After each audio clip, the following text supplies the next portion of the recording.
तो आपका एक बार फिर से हमारे YouTube चैनल इजी टॉपिक में स्वागत है। तो फ्रेंड्स, बिना देरी करते हुए स्टार्ट करते हैं हम अपना आज का टॉपिक। तो हमारा आज का टॉपिक है गवर्नर यानी राज्यपाल।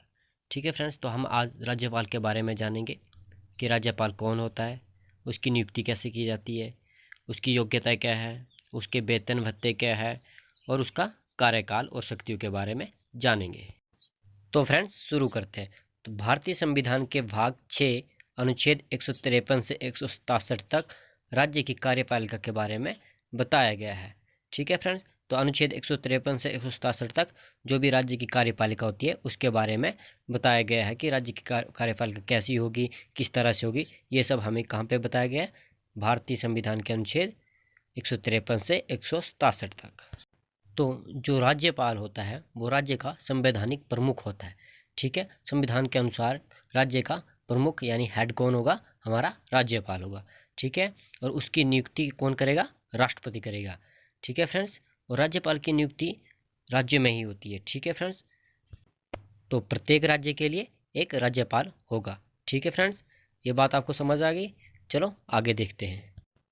तो भारतीय संविधान के अनुच्छेद 153 के अकॉर्डिंग राज्यपाल भारत के राष्ट्रपति द्वारा 5 वर्ष के लिए चुना जाएगा।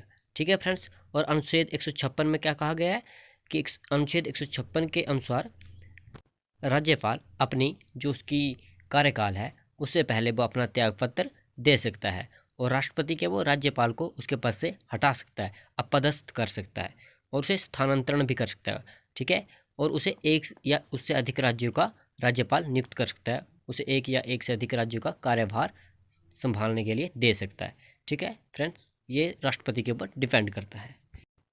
तो फ्रेंड्स, जो हमारा मूल संविधान है उसके अकॉर्डिंग, उसके अनुसार एक राज्य के लिए एक ही राज्यपाल निर्धारित किया गया था, परंतु जो 7वें संवैधानिक संशोधन है उसमें एक व्यक्ति यानी जो एक राज्यपाल होगा उसको 2 या 2 से अधिक राज्यों के लिए नियुक्त किया जा सकता है। ठीक है फ्रेंड, ये डिपेंड करता है उस स्थिति के अकॉर्डिंग, और ये जो नियुक्ति होती है वो राष्ट्रपति के द्वारा ही एक या एक से अधिक राज्यों के लिए राष्ट्रपति के द्वारा ही की जाती है।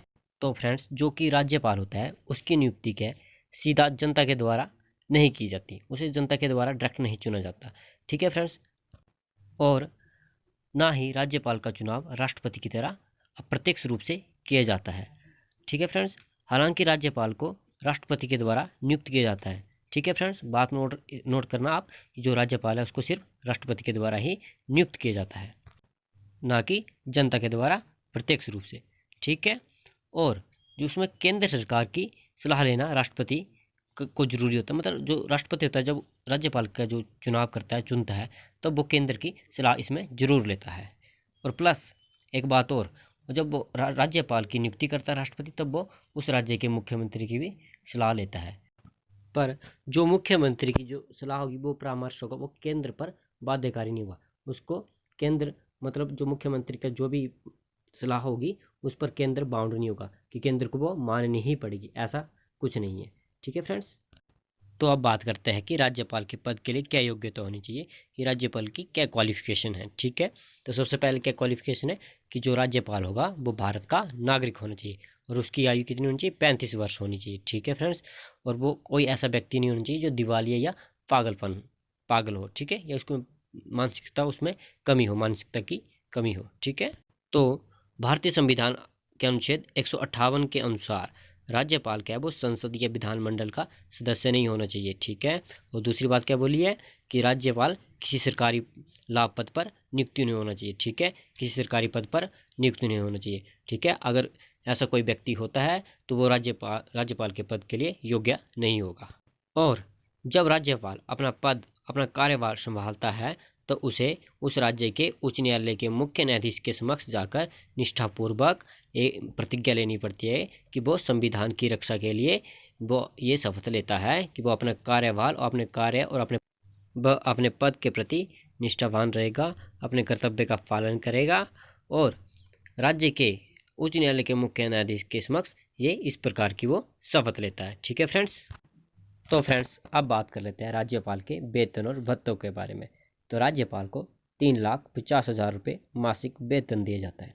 तो फ्रेंड्स यहाँ पर एक बात नोट करने वाली है कि राष्ट्रपति और उपराष्ट्रपति के बाद भारत में सबसे ज़्यादा अधिक वेतन किसको दिया जाता है? राज्यपाल को। ठीक है फ्रेंड्स, ये बात आप नोट कर लेना। इसके अलावा और भी सुविधा राज्यपाल को दी जाती है, जैसे आवास की सुविधा, चिकित्सा सुविधा एक्सेट्रा इत्यादि कुछ और भी सुविधाएं जो है वो राज्यपाल को दी जाती है। तो फ्रेंड्स चलो अब बात कर लेते हैं कि राज्यपाल को क्या क्या पावर्स है, क्या क्या शक्तियाँ हैं। ठीक है फ्रेंड्स, तो शुरू करते हैं। राज्यपाल को संसद सरकार की व्यवस्था अपनाई गई है, जो संसदीय सरकार की व्यवस्था ही अपनाई गई है राज्यपाल की शक्तियों के बारे में। जैसे राष्ट्रपति एक संवैधानिक प्रधान होता है, ठीक है, वैसे ही राज्यपाल राज्य का संवैधानिक प्रधान होता है। ठीक है फ्रेंड, राज्य के शासन की जो समस्त शक्तियाँ है, वो जो वास्तविक सत्ता है वो मंत्रिपरिषद के हाथ में होती है, परंतु फिर भी मुख्यमंत्री की नियुक्ति, विधानसभा को भंग करना, मंत्रिपरिषद को त्याग पत्र देने तथा दूसरी मंत्रिपरिषद का निर्माण करने आदि इस तरह की जो शक्ति है वो किसको है? राज्यपाल को। इसमें राज्यपाल अपनी विवेक का प्रयोग कर सकता है। ठीक है फ्रेंड्स, तो राज्यपाल को कार्यपालिका शक्ति भी प्राप्त है, एग्जीक्यूटिव पावर्स। ठीक है, तो संविधान के अनुच्छेद 163 के अकॉर्डिंग राज्यपाल को कार्यपालिका संबंधी शक्तियाँ प्राप्त है। ठीक है, जैसे राज्य का सारा काम क्या है वो राज्यपाल के नाम पर चलाया जाता है। ठीक है, और राज्यपाल का महाधिवक्ता भी कौन करता है? राज्यपाल नियुक्त करता है। ठीक है, एडवोकेट जनरल को कौन नियुक्त करता है? राज्यपाल ही नियुक्त करता है। और 164 के अनुसार, अनुच्छेद 164 के अनुसार जो मुख्यमंत्री की नियुक्ति है वो कौन करेगा? राज्यपाल ही करेगा। ठीक, और जो राज्यपाल है उसको विधायी शक्ति भी प्राप्त है, मतलब लेजिस्लेटिव पावर। ठीक है, तो अनुच्छेद 164 के अनुसार राज्यपाल विधानमंडल का क्या होता है? एक अंग होता है। ठीक है, तो इसमें क्या क्या आता है? नंबर बनाया जाता है कि वह दोनों सदनों को अधिवेशन को बुला सकता है, उसे स्थगित कर सकता है तथा वो विधानसभा को विघटित भी कर सकता है। ठीक है फ्रेंड्स, और इसके अलावा वे दोनों सदनों को इकट्ठा करके अलग अलग संबोधित कर सकता है और दोनों सदनों को संदेश भी भेज सकता है। ठीक है, कोई मैसेज भी भेज सकता है। इसके अलावा क्या आता है? वे दोनों सदनों को दोनों सदनों के द्वारा जो भी बिल पास किया जाता है उसको पुनः विचार करने के लिए वो विधानमंडल के पास भेज सकता है। ये कहाँ पर है? अनुच्छेद 200 में बताया गया है, 200 में बताया गया है। और यहाँ पे एक बात याद रखना, जो बिल होगा कौन होगा? वो साधारण बिल होगा। ठीक है, साधारण विधेयक होगा। ठीक है, तो याद रखना, जो साधारण बिल होगा, साधारण विधेयक होगा, उसको ही पुनः विचार करने के लिए वो विधानमंडल के पास भेज सकता है। सिर्फ किसको? साधारण बिल को। ठीक है, और वह राज्य की जो विधान परिषद होता है उसके 1:6 सदस्य को वो मनोनीत करता है, उसको चुनता है। ठीक है, कौन चुनता है? राज्यपाल ही चुनता है। तो अगली शक्ति के बारे में बात कर लेते हैं कि राज्यपाल को अगली कौन सी पावर मिली हुई है? वित्तीय शक्तियाँ, यानी कि फाइनेंशियल पावर क्या है वो राज्यपाल को प्राप्त है। तो चलो स्टार्ट करते हैं कि कोई भी वित्त विधेयक यानी फाइनेंशियल बिल राज्यपाल की पूर्व अनुमति के बिना विधानसभा में पेश नहीं किया जा सकता। ठीक है फ्रेंड्स, इसके अलावा क्या है? विधानमंडल द्वारा पास किए गए कोई भी जो धन विधेयक होगा, ठीक है, वो राज्यपाल के द्वारा उसे अस्वीकृत नहीं किया जा सकता। ठीक है, राज्यपाल उसे डिनाई नहीं कर सकता। ठीक है फ्रेंड्स, मतलब कि जो मनी बिल होगा उसको विधानमंडल के द्वारा उसको पास कर दिया। ठीक है, उसके बाद वो राज्यपाल के पास स्वीकृति के लिए जाता है, तो राज्यपाल उसको इनकार नहीं कर सकता उस बिल को। ठीक है, उसे उसकी अनुमति देनी ही पड़ती है। और जो राज्य के राजस्व से कुछ भी खर्च करने के लिए राज्यपाल की स्वीकृति, अनुमति लेना बहुत ही जरूरी है। इसके बिना कोई भी मंत्री विधानमंडल के समक्ष अपनी मांग पेश नहीं कर सकता। ठीक है फ्रेंड्स, तो अगली शक्ति रहती है न्यायिक शक्ति, यानी जुडिशियल पावर। ठीक है फ्रेंड्स, तो चलो शुरू करते हैं। जिला न्यायाधीशों की नियुक्ति राज्यपाल के द्वारा ही की जाती है। ठीक है फ्रेंड्स, और किसी उच्च न्यायालय के मुख्य न्यायाधीश की नियुक्ति राष्ट्रपति के वो राज्यपाल की सलाह के द्वारा ही करता है।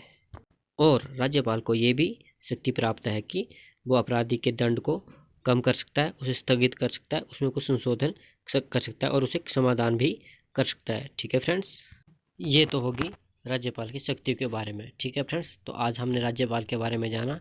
ठीक है फ्रेंड्स, तो आपको हमारा वीडियो कैसा लगा आप हमें ज़रूर बताएं।